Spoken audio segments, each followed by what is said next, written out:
ज्ञातारं विश्वतत्त्वानां वन्दे तद्गुणलब्धये। वंदे तद्गुणलब्धये। बोली चौबीसों तीर्थंकर भगवान की जय। बोली उमा स्वामी महाराज की जय। बोली द्वादशांग जिनवाणी माता की जय। जैन धर्म की जय। तत्वार सूत्र का दूसरा अध्याय चल रहा है हमारा, और जिसमें हमने 9 सूत्र पढ़ लिए हैं, है ना। हमने जीव के बारे में 5 जो भाव होते हैं वो पढ़ा। फिर जीव का लक्षण क्या होता है, यानी उपयोग ही जिसका लक्षण होता है उसको जीव कहते हैं। उपयोग मतलब चैतन्यता, ज्ञान या दर्शन, उसको उपयोग बोलते हैं। तो ये जिसका लक्षण है वो ही जीव कहलाता है। ये 2 प्रकार का होता है। उपयोग कितने प्रकार का? 2 प्रकार का। और वो 2 प्रकार कौन से हैं? ज्ञानोपयोग और दर्शनोपयोग। ज्ञानोपयोग के अगेन 8 भेद होते हैं और दर्शनोपयोग के 4 भेद होते हैं। ज्ञान मतलब हम क्या करते हैं, सबसे पहला फर्स्ट जो हमारा होता है, जैसे ही हम किसी चीज को देखते हैं ना, तो देखना को बोलते हैं दर्शन। तो दर्शन के बाद में ज्ञान होता है हमेशा। दर्शन पहले होगा, ज्ञान उसके बाद में होगा। तो दर्शन करना, देखने से जो हो रहा है ज्ञान, उसको तो बोला दर्शनोपयोग। और उसके बाद में जो हमने अपने ज्ञान में बात को जान ली वो कहलाता है ज्ञानोपयोग। फिर इसके 8 प्रकार मैंने आपको बता दिए थे। मति श्रुत अवधि मन पर है केवल ज्ञान, और कुमति कुअवधि और कुश्रुत ज्ञान। ठीक है, ये 8 तो ज्ञानोपयोग के भेद थे। उसके बाद में जो दर्शनोपयोग थे उसके 4 भेद थे। चक्षु दर्शन, अचक्षु दर्शन, अवधि दर्शन और केवल दर्शन। चक्षु दर्शन का मतलब आंख से देख करके जो ज्ञान हुआ। अब अचक्षु दर्शन का मतलब क्या हुआ, यानी कोई चीज जरूरी नहीं हम आंख से ही देख रहे हैं, हम हमारी जो बाकी इंद्रियां उससे भी तो ज्ञान प्राप्त कर रहे हैं कि नहीं। कोई चीज है उसको छू करके हमने ज्ञान कर लिया, तो वो भी दर्शन, उसने ज्ञान कराया ना हमारे को छू करके। तो वो सारे ज्ञान अचक्षु दर्शन के अंदर आ गए। फिर उसके बाद में अवधि दर्शन, यानी आत्मा से जो हमने चीज को देखा वो कहलाता है अवधि दर्शन। और केवल दर्शन में तो आप सबको पता ही है कि वहां तो सारी की सारी चीजें, हमारे जो अरिहंत भगवान है उनके ज्ञान में सारी चीजें एक साथ झलकती है। वो एक साथ सब चीजों को देख सकते हैं, तो उसको हम बोलते हैं केवल दर्शन। यहां तक उपयोग हो गया हमारा। अब हम पढ़ेंगे जीव के भेद। सूत्र नंबर 10। जीव कितने प्रकार का होता है, या जीव कितने प्रकार के होते हैं? चलिए सोनल जी माइक अनम्यूट कीजिए। सूत्र पढ़ेंगे हम। संसारिणो मुक्ताश्च। संसारिणो मुक्ता। हाँ, संसारिणो मुक्ताश्च। ये जीव के 2 भेद बताए हैं। जीव के 2 भेद क्या क्या हो गए? एक हो गया संसार में रहने वाला संसारी जीव, और दूसरा हो गया जो मुक्त हो गया, यानी जो संसार में नहीं रहता है। तो जो संसार में नहीं रहता है, यहां से मुक्त हो गया, उसको हम बोल देते हैं मुक्त जीव। अब संसार में रहने वाले का मतलब क्या है? ये जो कर्म सहित जो जीव है, हम ऐसे भी कह सकते हैं संसारी जीव के लिए संसरण इति संसारी। संसरण मतलब घूमते फिरते रहना ही जिसका काम है, वो सब संसारी जीव हैं। संसारी जीव का क्या काम है? भटकना। हम भटक ही तो रहे, सब क्या कर रहे हैं हम लोग संसार में। हम, क्योंकि जब तक हमने 8 कर्मों को नाश नहीं किया तब तक हम नहीं, सारे ही जीव भटक रहे हैं, संसरण कर रहे हैं। उसी से बना है संसारी शब्द। तो संसार में रहने वाला या संसार में भटकने वाले जीव को संसारी जीव कहते हैं। फिर दूसरा हो गया मुक्ताश्च, यानी मुक्त। तो मुक्त जीव कौन से हो गए? जो संसार में अब नहीं रह रहे हैं, जो जिन्होंने कर्मों का नाश करके और इस संसार से अलग ही एक जगह में जाकर के विराजमान हो गए, उनको बोलते हैं मुक्त जीव। और वो कौन से जीव है? सिद्ध भगवान। सारे के सारे सिद्ध भगवान क्या है? मुक्त जीव है। अब अगर इसमें देखा जाए तो संसारिण और मुक्ताश्चय, ये अपने आप में, ये दोनों शब्द ये बता रहे हैं संसारी जीव भी कई प्रकार के होते हैं और मुक्त मुक्त जीव भी कई प्रकार के होते हैं। ये आगे हम पढ़ेंगे अभी। ठीक है। अब आते हैं संसारी जीव के भेद। देखो आगे भेद प्रभेद चलते जा रहे हैं। ये हमने कहाँ पढ़ा था? भेद प्रभेद जहां तक होते हैं वहां तक भेद प्रभेद करना क्या कहलाता है? कौन सा न्याय कहलाता है? पढ़ा था, हाँ सोनल जी। विधान। हाँ, व्यवहार नए, व्यवहार विधान। नए। व्यवहार न्याय, बिल्कुल सही। व्यवहार न्याय हमें भेद प्रभेद कराता रहता है। तो पहले हमने देखो पढ़ा कि जीव का लक्षण क्या? उपयोग ही जिसका लक्षण है वो जीव। फिर जीव के प्रकार हमने पढ़े, संसारी और मुक्त। अब संसारी के फिर भेद कि संसारी जीव कितने प्रकार के होते हैं। तो अगला सूत्र, नीलम भाभी माइक अनम्यूट कीजिए। स मनस्का मनस्काहा। से मनस्का मनस्काहा। हाँ, संसारी जीव के भेद बता रहे हैं किस अपेक्षा से? मन के आधार पे। हम किसी भी चीज का डिवीजन करते हैं, भेद प्रभेद करते हैं ना, तो कोई एक आधार बनाते हैं कि इस आधार पे इस चीज के दो भाग होते हैं या तीन भाग होते हैं। तो मन के आधार पे संसारी जीव के भेद बताए, क्योंकि आगे और अभी संसारी जीव के भेद बताएंगे, लेकिन वहां वो किसी और बात को लेकर के भेद बताएंगे। यहाँ पे उन्होंने मन के आधार पर जीव के भेद बताए हैं कि संसार में दो तरह के जीव हैं। एक वो जो मन सहित होते हैं, एक वो और वो जो मन रहित होते हैं। तो पहला शब्द यहाँ क्या बना? सैमनस्क। सैमनस, सै मतलब सहित, मनस मतलब मन। जो मन सहित होते हैं उन्हें संघी जीव कहते हैं। संघी मतलब जिनके मन होता है, ये सैनी। परिभाषा है। संघी जीव की परिभाषा क्या बनेगी? वे जीव जो मन जिनके सहित हो मन होता है उनको संघी जीव कहते हैं या कहते। सैमनस्क कहते हैं। फिर यहां से मनस्का में से ए शब्द निकलेगा, ए मनस्काहा। अब ए, ए मतलब नहीं, तो नहीं होता है मन जिनके, उनको ए मनस्क कहते हैं या असंखी कहते हैं। तो मन के आधार पे घ, समझ में आ गया। घ, घर वाला घ या ग, गमला वाला ग संगी में? ज्ञ ज्ञ ज्ञ गए ज्ञान गए वाला, गए। ज्ञ अच्छा ज्ञान ये। वाला। हाँ, ज्ञ। संघी और असंघी, तो ये मन के आधार पर दो भेद हो गए। सैनी और सैनी भी बोल सकते हैं ना। सैनी ऐसे नहीं भी बोल सकते हैं, सैनी बोल दो, संगी बोल दो या समनस्क बोल दो। फिर अमनस्क बोल दो, असंगी बोल दो या असैनी बोल दो, एक ही बात।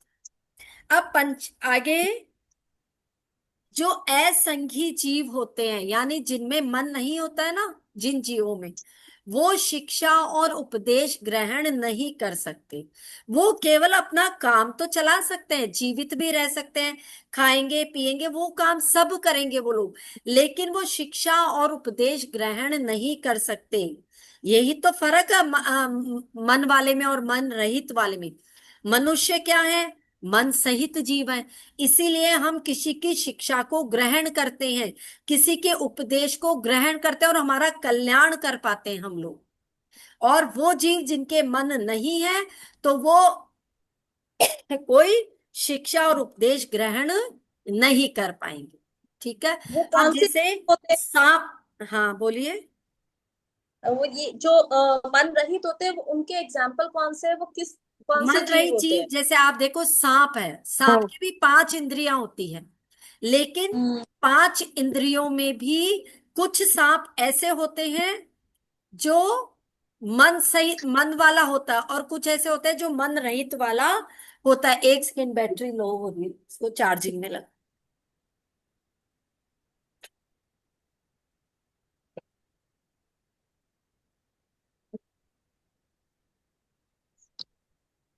देखो फोन। और ये क्या बोलते हैं, संसारी में जैसे 2 इंद्रिय, 3 इंद्रिय, 4 इंद्रिय तक के जीव तो सारे ही वो हैं, मन रहित है। उनके मन थोड़ी ना होता है 4 इंद्रिय तक के जीवों के। वो सब बिना मन वाले होते हैं। वो किसी बात को लेकर के चिंतन मनन नहीं कर सकते। 5 इंद्रिय में भी फिर 2 प्रकार आ जाते हैं, मन सहित, मन रहित। तो जिन 5 इंद्रियों के मन है, केवल वो ही सोचते हैं, समझते हैं और मनन करते हैं, ध्यान करते हैं। हम लोग ध्यान कर सकते हैं, 4 इंद्रिय तक के जीव ध्यान नहीं कर सकते। हम 12 भावनाओं का चिंतन करते हैं, क्यों? क्योंकि हमारे मन है। जैसे किसी को वैराग्य होता है, तो वैराग्य किसको होता है? जिसके मन है। जिसके मन नहीं होगा उसको वैराग्य नहीं होता है। ऐसे, ठीक है। अब आगे पढ़ते हैं। ये तो हमने मन की अपेक्षा से जीवों के भेद पढ़े। आगे जीवों का अन्य प्रकार से भेद देखते हैं। आगे का सूत्र, चांदनी माइक को अनम्यूट कीजिए। हाँ। संसारिणस् त्रसस्थावराः। पढ़िए चांदनी। हाँ पढ़ रहे हो। हाँ।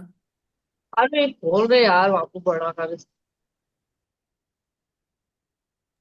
हाँ पढ़ रहे हो। हाँ संसारी, वापस पढ़ना आगे एक बार। संसारिणस् त्रसस्थावराः। संसारी त्रस स्थावरा। देखो, इसको सारिण। पढ़ने के 2 तरीके हैं। मैंने कैसे पढ़ा, ध्यान से सुनो, उसको देखना। हाँ संसारिणस त्रसस स्थावराः। क्या करते हैं? ये जो आधा वाला संसारिण लेटर है ना, त्रस स्थावरा। हाँ, त्रसस बोल दो उसको, त्रसस स्थावराः। तसस। स्थावर का स इधर ले लो। ठीक है। उसको बोलने से क्या है, आपके बोलने में ठीक। मिस्टेक नहीं आएगी। जैसे मैंने बोला संसारिणस अच्छा। त्रसस स्थावराः, है ना। वो आधा लेटर जब इधर ले ठीक। लेते हैं तो थावर बोलना कितना आसान है। और ऐसे हाँ यदि हम ठीक। स्थावर बोलेंगे, ई ई, तो ई क्यों ऐड करना है किसी में, हाँ है ना। ई हमने बिना मतलब के ऐड नहीं करना है। तो उस बात से बचने के लिए जो हाफ आधा स होता है, उसको हम पहले के साथ में ले लेते हैं। तो एक बार चांदनी वापस पढ़ रही हूँ, फिर ओ। वापस देखो, पढ़ो। संसारिणस हाँ स्थावराः। संसारिण त्रस स्थावरा। वेरी गुड, बहुत अच्छा, सही।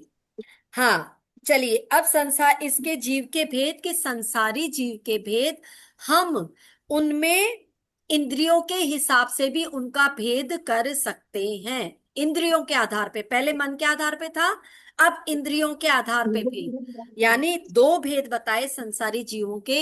एक भेद बनता है त्रस, और एक भेद बनता है स्थावर।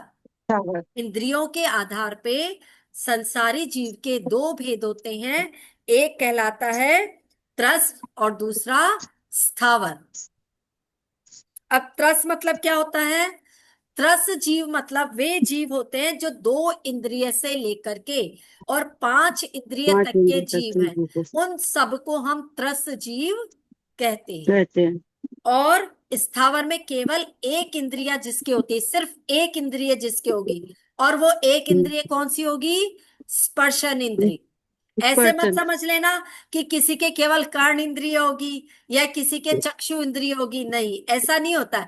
एक इंद्रिय का मतलब स्पर्शन इंद्रिय। यदि पर्सन। किसी के 2 इंद्रिय होगी तो स्पर्शन रस, 3 है तो स्पर्शन रसन घ्राण, 4 है तो स्पर्शन रसन घ्राण चक्षु, और स्पर्शन रसन घ्राण चक्षु और कर्ण। गर्ल्स। ऐसे इनका क्रम होता है। एक इंद्रिय है तो फिर इसका मतलब उसके केवल स्पर्शन इंद्रिय एक ही। ही है। तो स्थावर जीव वो जिनके केवल एक इंद्रिय, वो जो छूकर के बात को पता लगाते हैं, वो स्थावर जीव कहलाते हैं। और त्रस में 2 इंद्रिय से लेकर के आगे तक के जो जीव हैं, वो किस में आएंगे? त्रस जीव में आएंगे। ठीक है।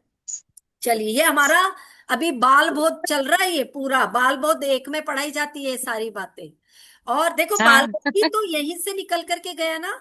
क्योंकि एक साथ तत्वार सूत्र बच्चों को तो नहीं पढ़ा सकते, उनको छोटी छोटी बातों से शुरू कराते हैं। तो ये बातें यहीं से वहां गई है, छोटी छोटी बातें वहां, ताकि जब वहां छोटी छोटी बातें आ जाती है, फिर हम बड़ी चीजें पढ़ सकते हैं। तो ये विषय हमारा बहुत सरल आज। चलिए, सूत्र नंबर 13। प्रमीला जी पहले मैं पढ़ूंगी, उसके बाद आप पढ़ेंगे, ठीक है? हाँ, एक मिनट पृथ्वी, किताब। आपके पास है जिनवाणी? हाँ, ले रही हूँ, ले रही हूँ। नहीं तो मैं तब तक दूसरों से पढ़ा लेती हूँ फिर। हाँ, तब तक सोनल जी ये तो आप पढ़ लीजिए, ठीक है? प्रमीला जी से अगला सूत्र पढ़ाएंगे। ठीक है। हाँ, पृथ्वी व्यप तेजो वायु वनस्पतयः स्थावराः। पृथ्वी वयः तेजो वायु वनस्पतयः स्थावरः।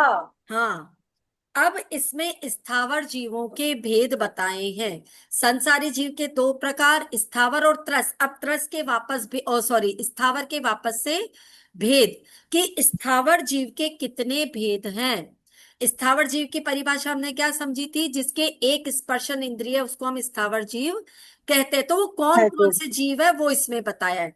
तो देखो, नाम निकालते हैं हम यहां से। पृथ्वी, पृथ्वी पृथ्वी मतलब का है। पृथ्वी।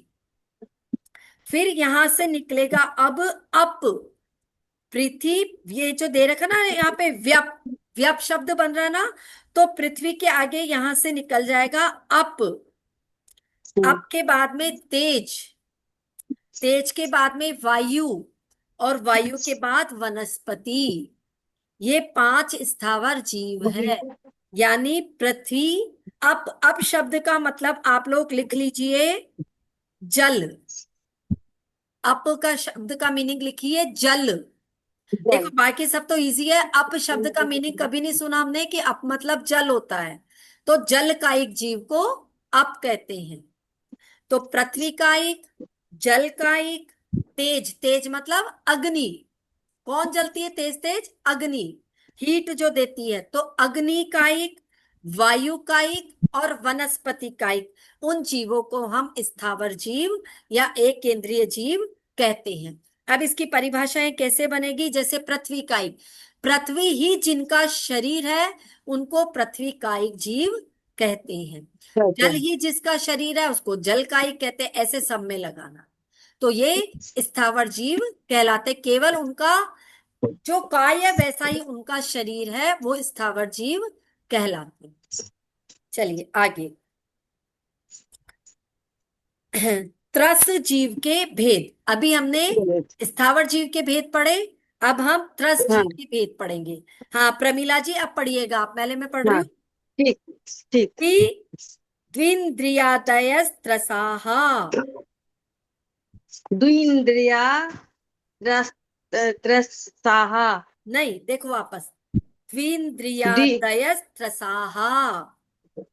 दु इंद्रियादयस्ताः। दू, दू नहीं बोलना है, दू नहीं, द्वि, अच्छा, द्वि। दि दि हाँ, हाँ, द्वि, द्विन्द्रियादयस्ताः। द्वि द्वि इंद्रियादयस्त्रसाः। द्विन्द्रियादयस्ताः। दयस्त्रसाः। दयस्ताः। स ले लो ना, आदयस्त्रसाः, है ना? अदयस्ताः। साहा, ठीक है। अब त्रस जीव के हाँ, भेद, त्रस जीव का इसमें बताया है। देखो, द्वि इंद्रिय आदि, इसका क्या मतलब निकला? द्वि मतलब दो, इंद्रिय मतलब हाँ, इंद्रियां, और आदय मतलब आदि। यानी दो इंद्रिय से लेकर, आदि शब्द नहीं लगा देते हमें, जैसे एक जैसे कुछ लिखना होता है हाँ, तो हम आदि शब्द हाँ। लगा देते हैं लास्ट में, है ना? वैसे तो हम्म, दो इंद्रिय से लेकर के, आदि कर दिया वहां पर, से लेकर के जो जीव है उनको त्रस जीव कहते हैं। दो हाँ, इंद्रिय से आगे, है ना, जितनी इंद्रियां होती है वहां तक के जीव त्रस 5 इंद्रिय कहलाते तक हैं। के जीव तो फिर रस उसने कहलाते हैं। और श्रावक जो था उसने पूछा कि दो इंद्रियों से लेकर के कहाँ तक इंद्रियां होती है? दो से लेके 5, 10, 15, 20 कहाँ तक होती है? तो आचार्य श्री ने कहा, नहीं नहीं, रुको रुको, इंद्रियां तो कितनी होती है? इंद्रियां तो 5 ही होती है। हाँ, तो अगला सूत्र उन्होंने हाँ, लिखा, पंचेंद्रियाणी। क्या बोला? पंचेंद्रियाणी। हाँ, ये इंद्रियां 5 ही होती है। होती है। इंद्रियां कितनी होती है? 5 होती है। पांच। कौन सी होती है? नाम बताइए, कौन बताएगा? स्पर्शन, रसना, घ्राण, चक्षु और कर्म। कर्ण। ये 5 इंद्रियां होती है। देखो, होती है। अभी हमें तो पहले से हमने पढ़ चुके हैं पहले बाल बोध वगैरह में, इसलिए हमें पता है।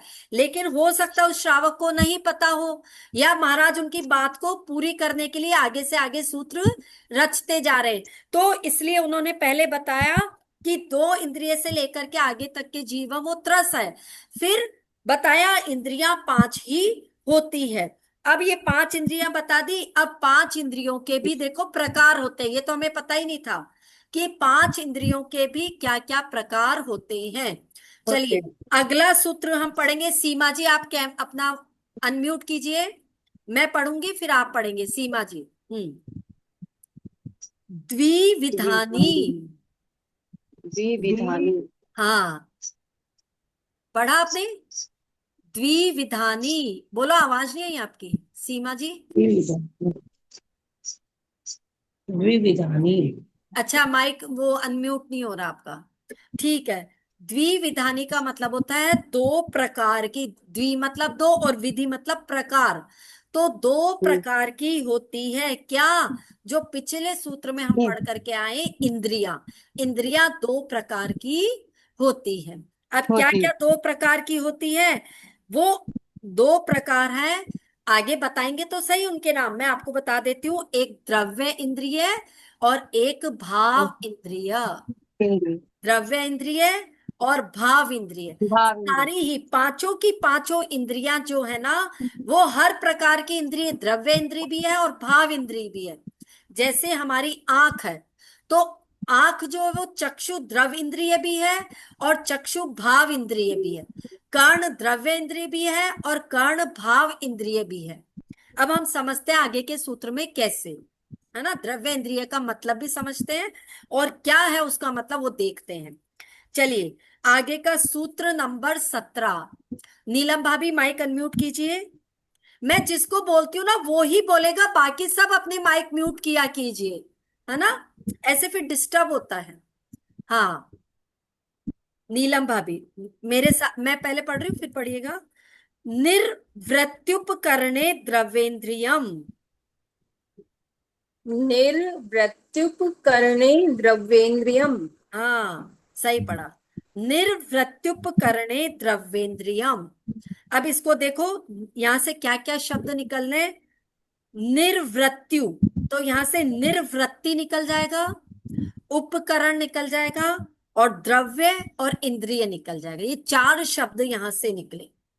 तो द्रव्येंद्रियम का मतलब तो द्रव्य इंद्रिय। और द्रव्य इंद्रिय का स्वरूप क्या है? वो किससे मिलकर के बनी? निर्वृत्ति और उपकरण। निर्वृत्ति और उपकरण से मिलकर के द्रव्य इंद्रिय बनती है। या हम यूं कहें, निर्वृत्ति और उपकरण को द्रव्येंद्रिय कहते हैं। लिख लो चाहे तो, द्रव्येंद्रिय किसको कहते हैं? निर्वृत्ति और उपकरण को द्रव्येंद्रिय कहते हैं। अब इसको थोड़ा सा यहां समझने की जरूरत है कि निर्वृत्ति क्या और उपकरण क्या। देखो, क्या होता है जब हमारा जन्म होता है ना, तो जन्म जब होता है पहले हमारी आत्मा ही होती है ना। पहले हमारी आत्मा है, शरीर तो उसको बाद में मिलता है। तो हमारी आत्मा के जो प्रदेश हैं, वो हमारी, जितनी हमारा शरीर बनना है उस हिसाब से क्या है, आत्मा के प्रदेश फैल जाते हैं। इसको ऐसे समझो जैसे ये मोबाइल है। अब मोबाइल को हमारे को इतना बनाना है, इतना। तो हमने क्या करा, इसको बनाने वाला जो पार्ट था उसको यहां से यहां तक, यहां से यहां तक हमने फैलाया, है ना। उसको जैसा आकार देना था ऐसे किया, ऐसे किया, तो वो ये इस आकार में आ गया। ठीक है। यानी मोबाइल को बनाने वाले जो प्रदेश थे उनको यहां से यहां तक हमने फैलाया। ऐसे ही समझो, जो हमारा शरीर है, तो शरीर की जो आत्मा है, वो आत्मा के प्रदेश फैल जाते हैं हमारे को जितना शरीर मिलना उसके हिसाब से।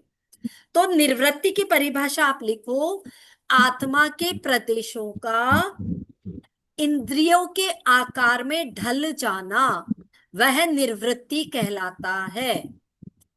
वापस बोलती हूं, आत्मा के प्रदेशों का इंद्रिय के आकार में ढल जाना,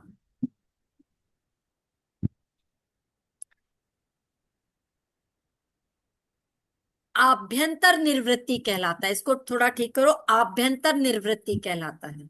क्योंकि निर्वृत्ति का मतलब तो पहले ये समझो, रचना विशेष को निर्वृत्ति कहते हैं। निर्वृत्ति का मतलब रचना विशेष, यानी हमारी आंख है। अब आंख के लिए क्या क्या रचनाएं पहले समझो। निर्वृत्ति का मतलब क्या?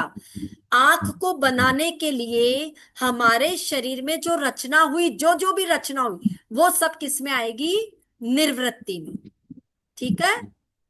आंख को बनाने के लिए जो रचनाएं काम में आई या जो रचना बनी, उसको हम निर्वृत्ति कहते हैं। अब ये दो भाग है इसके, आभ्यंतर निर्वृत्ति और बाह्य निर्वृत्ति। अब आभ्यंतर निर्वृत्ति की परिभाषा जो मैंने पहले लिखा है कि आत्मा के प्रदेशों का इंद्रिय आकार में ढल जाना, वो आभ्यंतर निर्वृत्ति कहलाता है। आत्मा के प्रदेशों का, नीचे अंडरलाइन कर लो, आत्मा के प्रदेश। फिर बाह्य निवृत्ति। अब बाह्य निवृत्ति का मतलब क्या? पुद्गल के परमाणुओं का इंद्रिय के आकार में ढल जाना, वो बाह्य निवृत्ति कहलाएगा। अब देखो क्या फर्क है दोनों में। आभ्यंतर का मतलब आत्मा के प्रदेश, और बाह्य निवृत्ति का मतलब क्या? पुद्गल के परमाणुओं का इंद्रिय आकार में ढल जाना, वो बाह्य निवृत्ति कहलाता है। अब इसको मैं आपको समझा।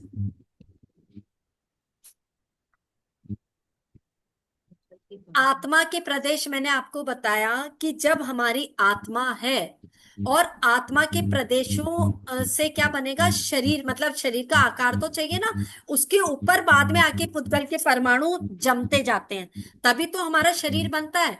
नहीं तो वास्तव में तो हमारी आत्मा, ये तो पहले क्या होता है, आत्मा पूरा शरीर का आकार बनाता है, इंद्रियों का आकार। जैसे आंख की जगह आंख बन गई, किससे? आत्मा के प्रदेश से।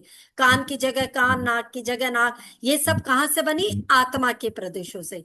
तो ऐसी जो रचना हुई, उसको हमने क्या कहा? आभ्यंतर निर्वृत्ति। अब उसके बाद में क्या होता है, जब आत्मा के प्रदेशों से शरीर का एक ढांचा बन गया, उसके बाद में आप पुद्गल के परमाणु आकर के वहां पर जमते जाते हैं।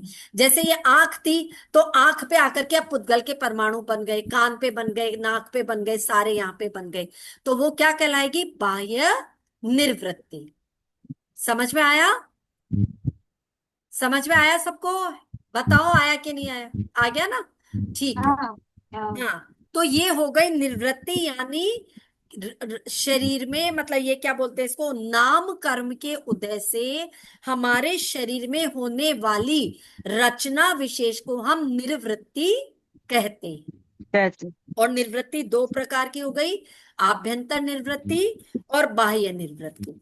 अब मैंने आपको दो भेद बताए थे, द्रव्येंद्रिय और भावेंद्रिय। तो अब भावेंद्रिय को पढ़ते हैं अगले सूत्र में। हाँ, अगला सूत्र, सूत्र क्रमांक 18। लब्ध्युपयोगौ भावेंद्रियम। चांदनी माइक अनम्यूट करो। लब्ध्युपयोगौ भावेंद्रियम। कहाँ है? 18 सूत्र। 18। हाँ, नाम लिया, एक सेकेंड।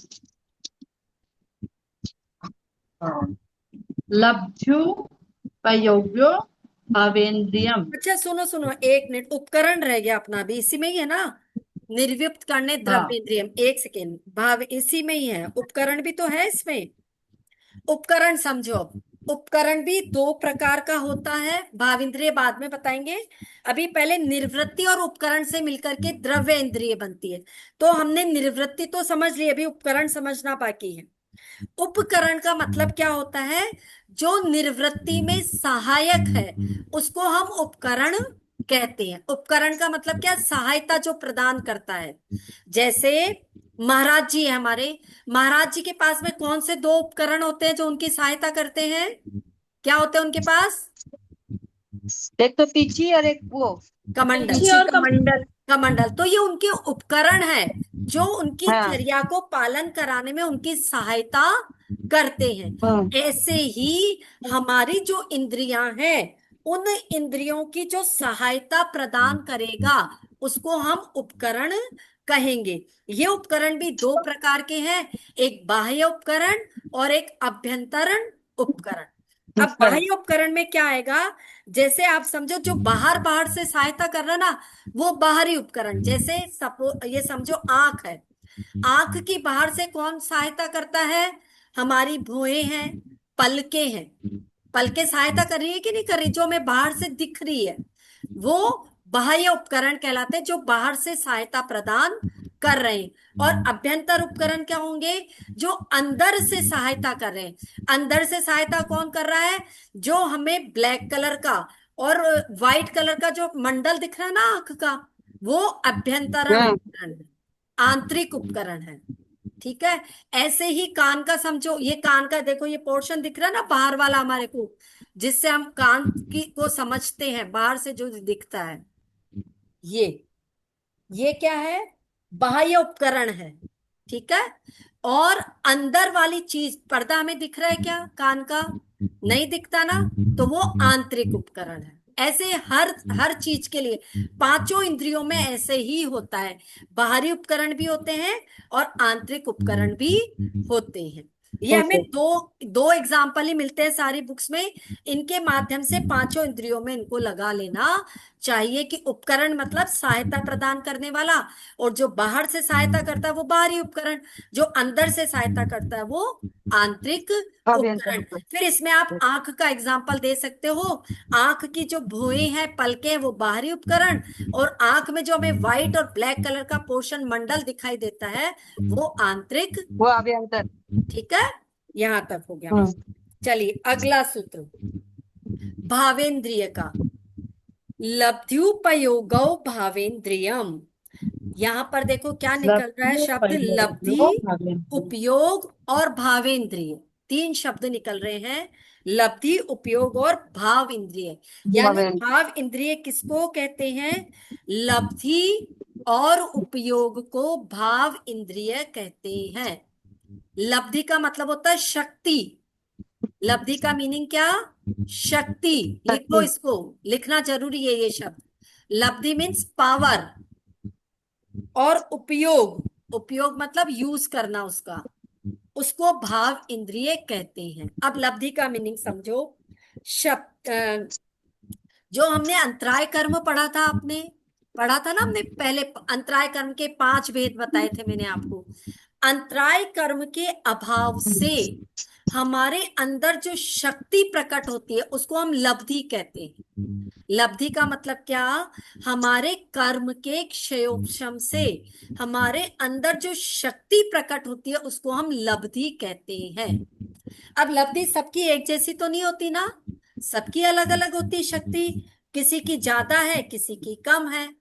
अब जैसे मैंने एग्जाम्पल भी बताया था कि जैसे आचार्य श्री है, उनकी शक्ति कितनी ज्यादा है हमारे से, याद करने की, लिखने की, बताने की, एक्सप्लेन कर, हर तरह से उनकी शक्ति ज्यादा है, यानी उनकी लब्धि ज्यादा है। और हमारे में भी लब्धि है, ऐसा नहीं कि हमारे अंदर नहीं है, हमारे में भी लब्धि है, लेकिन अगर हम कंपैरिजन करते हैं आचार्य श्री से, तो हमारे में अंदर बहुत कम है, शक्ति हमारे अंदर कम।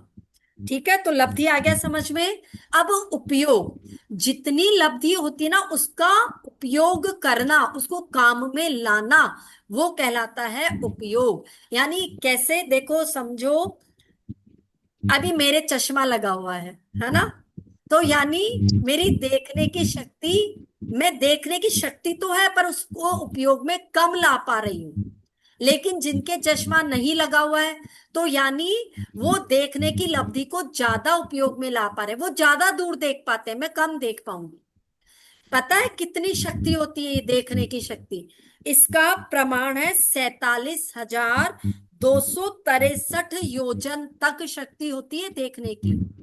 47,263 योजन तक कौन देख सकते थे, भरत चक्रवर्ती। भरत चक्रवर्ती जब सकरात थी, उस समय जब सूरज उनके घर के आगे से निकल रहा था, उनका 6 खंड का महल होता है, वो ऊपर ही ऊपर खड़े थे, उन्होंने अपने महल की छत पे खड़े होकर के जो सूरज के अंदर चैतालय था, उसके दर्शन कर लिए थे उन्होंने। इतनी उनकी शक्ति थी उपयोग करने की, मतलब उनकी सामर्थ्य थी भरत चक्रवर्ती की। और वो वहीं से ही सूर्य के अंदर विराजमान चैतालियों को नमस्कार कर लेते थे। क्या हम कर पाएंगे क्या इतना? नहीं कर पाएंगे, क्योंकि हमारी लब्धि कम है और कम ही हम उसको उपयोग में ला पाते हैं। तो ये कहलाता है लब्धि और उपयोग। हर व्यक्ति की लब्धि और उपयोग अपने अपने कर्मों के हिसाब से होता है। जितने जिसका कर्म का क्षयोपशम होगा, उनकी लब्धि और उपयोग उतना ही अच्छा होगा। जिसका क्षयोपशम अच्छा, उसकी लब्धि और उपयोग उतना ही ज्यादा अच्छा। आया समझ में सबको? आया ना? ठीक है, चलिए आगे। सूत्र नंबर 19, इजी सूत्र है, ये मैं ही पढ़ देती हूँ। स्पर्शन, रसन, घ्राण, चक्षु, श्रोत्राणी। अब उन्होंने पहले बताया इंद्रिया 5 प्रकार की होती है, लेकिन नाम नहीं बताए ना कि कौन कौन